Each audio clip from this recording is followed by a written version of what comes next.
How's it going, everybody? Welcome back. My name is Josh Brophy, and tonight we are going to tie up a Brophy's egg.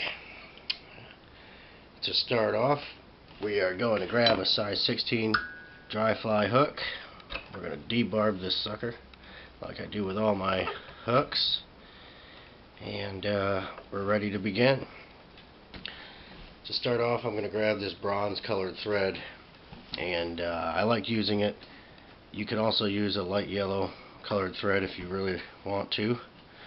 I mean, you can get away with quite a few different colors, but I like this bronze stuff because this is sort of a translucent egg, and this colored thread will kind of bleed through a little bit and give it sort of a golden innards coloration. And we're going to wind our thread back to about the middle, well, maybe about the start of the hook point.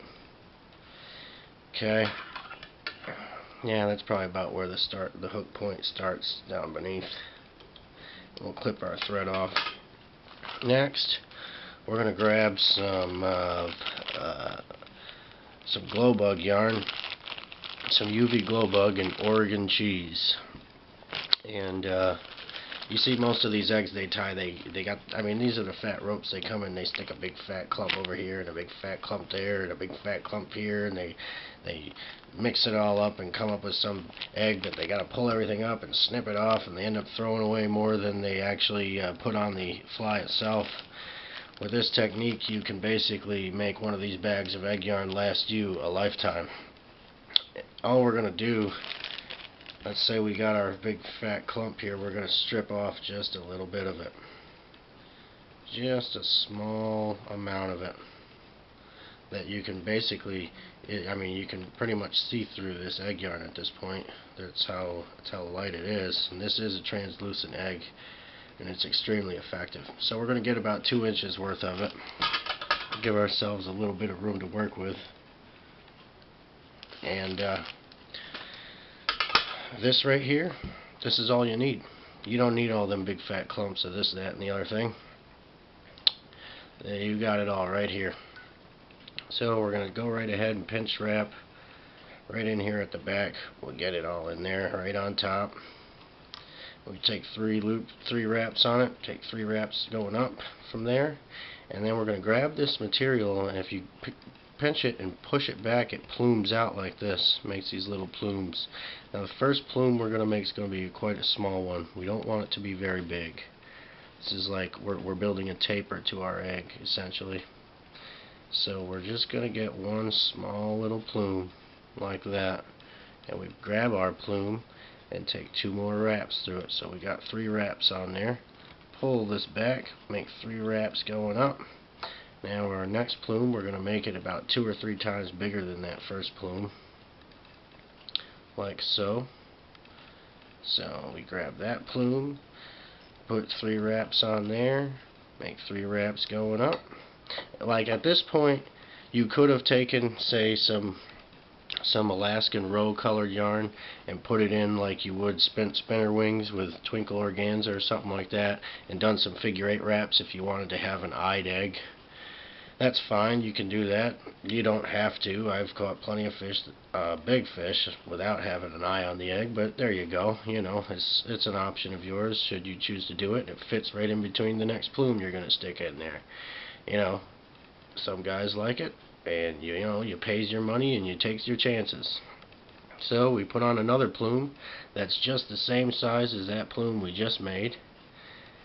Make 1 good wrap on it, pinch that plume, and follow up with another 2 wraps over it. So we got 3 good wraps on it.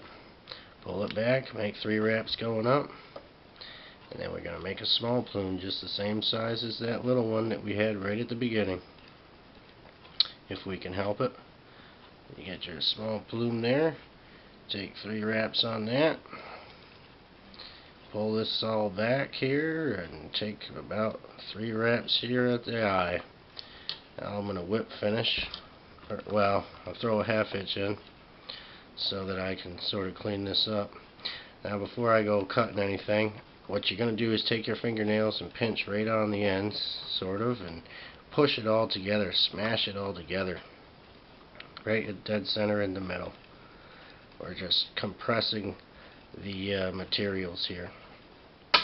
Then you're going to come right in, and don't worry, this stuff sort of wants to crowd the hook, and it goes around it, and that's fine. That's totally fine. You'll come right in at the end here and snip it off, leaving just a little tuft behind. And we'll come in here at the front and snip it off, leaving a little tuft behind. And that's fine. And compress it all up, make sure it looks good. And we'll go right ahead and whip finish this sucker. And we're done, pretty much.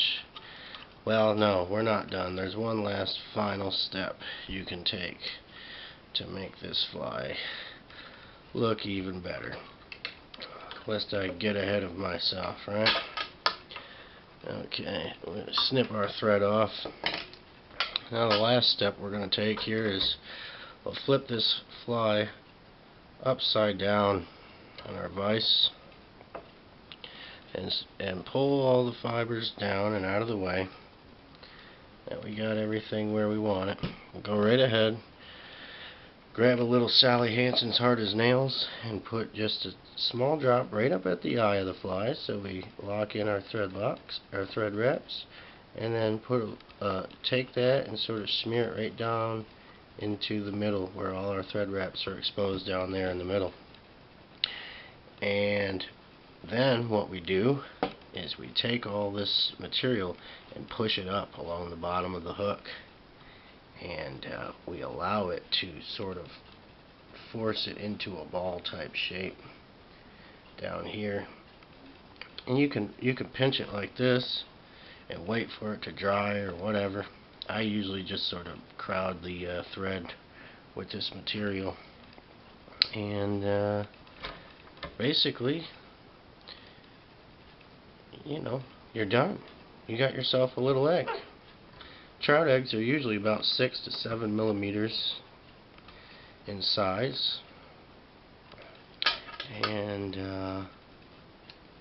I got a few little errant weird fibers. That's not going to matter. Fish don't care. But all in all, you just made an egg out of some minimalist amounts of materials, and this is a really cool pattern because those little loops, they catch in the fish's teeth. Oh, that probably looks horrible, don't it? These little loosey loops down here that are sort of wild and crazy and out of control. I'll trim it up, make it look pretty. Thing too is because these little fibers catch in the fish's teeth, when you get catching a lot of fish on one egg, you may have to sort of trim off a couple pieces that come ripping out from the fish's mouth getting on it. But all in all, it's a phenomenal pattern. It's extremely easy to tie. Uses very little amounts of material, and those little loops get stuck in the fish's teeth, and it creates that translucency around this egg fly that is totally awesome looking in the water. Wait till you just tie one of these up and stick it in there. It's so cool. The whole outside of this thing is like, it's translucent, and because you use that bronze colored thread, there's almost like a golden coloration that comes out of the middle of this fly. It's a really effective fly, and Oregon cheese is a great color to use. You could certainly use like a light roe coloration as well. And if all else fails, you can always tie a white egg, because every time an egg dies, no matter what species of fish it is, it turns white, and there's always white eggs in the bunch. They're always there, and you can use them on any species in any size. White eggs will always get the job done, but I like this Oregon cheese when I'm matching trout eggs. You can go a little bit darker, like I said, with the light roe coloration. See if I can show you some of that stuff for all you guys that are just itching to know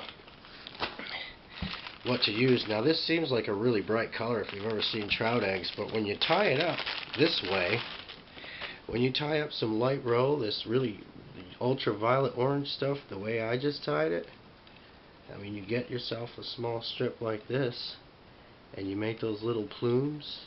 It ends up being a very, very You know, sometimes trout eggs are that sort of orangey kind of color, that orangish gold, and this stuff will get it done for you. I wouldn't recommend using like Alaskan salmon roe color, because this stuff is like hot orange, and it's just not going to get the desired effect.